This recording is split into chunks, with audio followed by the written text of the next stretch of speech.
Hello, Garry families. Welcome to this week's episode of the Garry 5, where we bring our Garry home into your home. This week, we wanted to continue on with the idea of some failing grades that we learned about last week. So if you haven't seen that video yet, stop this one, go watch last week's. We'll kind of update you, but then we wanted to link it over to this new concept and initiative that we're talking about here at Garry, which is cell phone use. So we have Dr. Watson today, who's going to share some information about that. But first, we wanted to go back and recap some of the failing grades here at Garry. So Dr. Watson. Thanks, Debney. So as we continue to reference this research study all year and bring a piece of it to you every month on Constant Companion, about cell phone use, and Debney continues to put that link to this study in our videos. This episode is about connecting cell phone use to failing grades.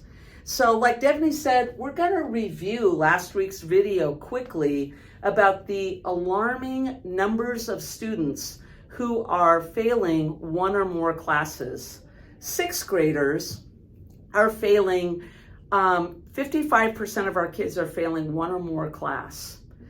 Eighth grade's doing a little bit better, with 35% of kids failing one or more classes.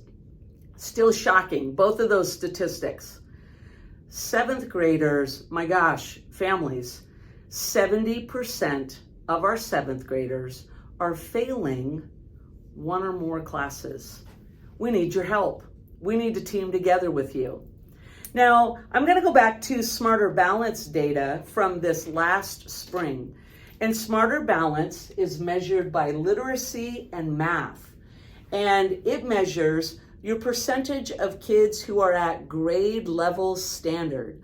So when it comes to literacy, our 6th, 7th, and 8th graders combined are at 24% of our kids are at grade level. 24%.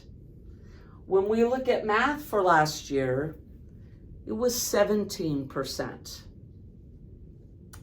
A quarter of our students not reading and writing at grade level, and less than that doing math at standards level. Now, this cell phone study right here is going to talk about how often our kids are on their cell phones, which means they're not doing homework. So when we look at the hours of this study, that kids who spent 3 to 5 hours on a cell phone, that's crazy. But they're doing it. And right now, it's at 36% in this study where kids self-reported. 36%, 3 to 5 hours on social media, texting their friends, watching YouTube, not doing homework. Well, what about for kids 2 to 6 hours on their phone? My gosh, a lot of times 6 hours, I can't imagine. 2 to 6 hours, over half of our students, 52%. Now, families, I have to ask you this, and you know where I'm going with this. Debney, you know where I'm going with this. Mm-hmm. Is it logical that if our students replaced all of this time devoted to mind-numbing cell phone social media content, if they weren't doing that and they were doing their homework, families, would the literacy rate go up? If they were reading and writing for a couple of hours a day, yeah, it would go up. If they were doing math, would this 17% go up? Yes, it would.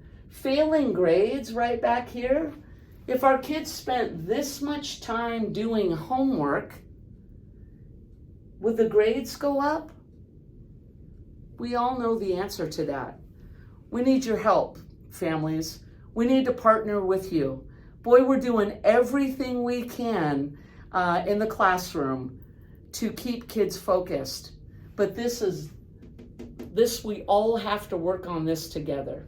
Yeah, having a 7th grader here myself, I am thankful to have some of this information to be able to talk about it, and we would love to partner with you so that we can start addressing some of this, and also happy to connect if you need some ideas about ways to get your kiddos into Raven Circle or other programs that we have to start spending some of this time into literacy and math. So thank you for joining us this week.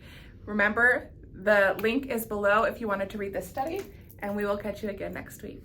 Bye, guys. Stick with us in our cell phone series. Bye, everybody.